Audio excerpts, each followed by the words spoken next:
Chẳng bóng ônអាចយក has នេះមកប្រើជាមួយនឹងសព្វនាមប្រធានទាំង4នេះទេហើយក៏មិនអាចយកពាក្យ have នេះបាទមកប្រើជាមួយនឹងសព្វនាមប្រធានទាំង3នេះបានដែរ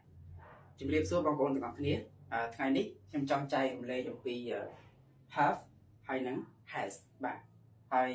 have ហើយនឹង has នៅក្នុងទីនេះគឺយើងប្រែថាមានបងប្អូនខ្ញុំនឹងចែករំលែកអំពីការប្រើប្រាស់ have ហើយនឹង has ជាមួយនឹងសព្វនាមប្រធានទាំងអស់គ្នាបងប្អូនមើលមកនេះខាងលើគេដាក់ថា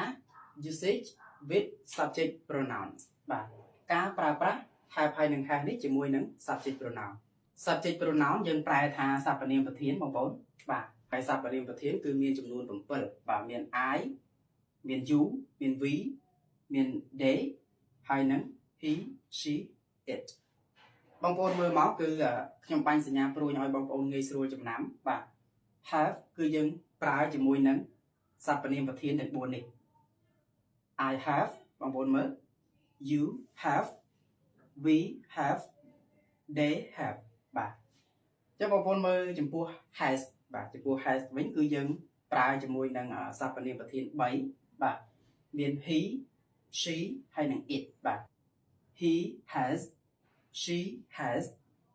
it has បាទអញ្ចឹងបញ្ជាក់បងប្អូនឡើងវិញបាទ have នេះគឺយើង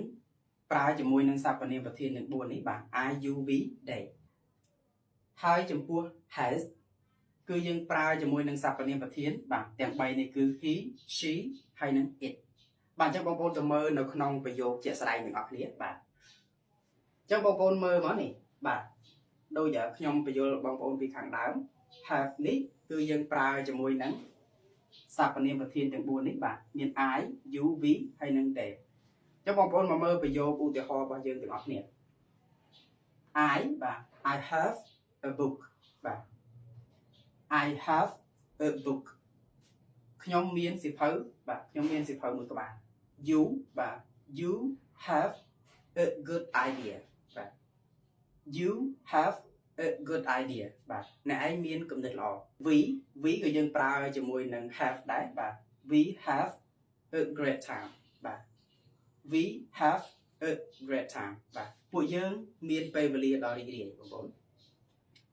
ងប្អូនមកមើល they បាទ they នេះក៏យើងប្រើជាមួយនឹង have ដែរបាទបងប្អូនមើលប្រយោគ they have a lot of friends បាទ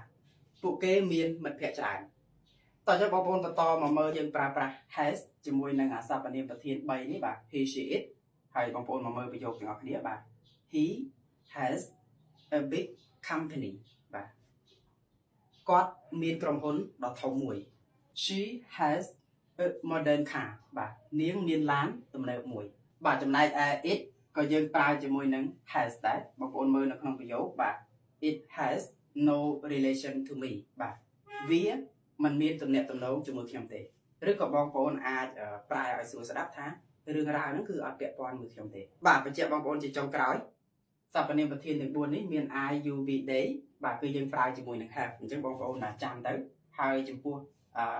he she ហើយនឹង it បាទគឺយើងប្រើជាមួយនឹង has អញ្ចឹងបងប្អូនអាចយក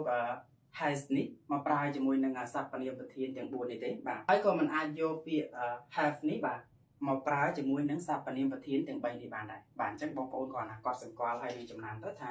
have គឺយើងប្រើជាមួយនឹងសព្វនាមប្រធានទាំង4នេះ I you we they ហើយ has គឺយើងប្រើជាមួយនឹងសព្វនាមប្រធានទាំង3នេះបាទហើយសម្រាប់បងប្អូនចាប់អារម្មណ៍វគ្គសិក្សាថ្នាក់ beginner បងប្អូនអាច comment ពាក្យថា OK ដើម្បីទទួលព័ត៌មានសិក្សាបាទ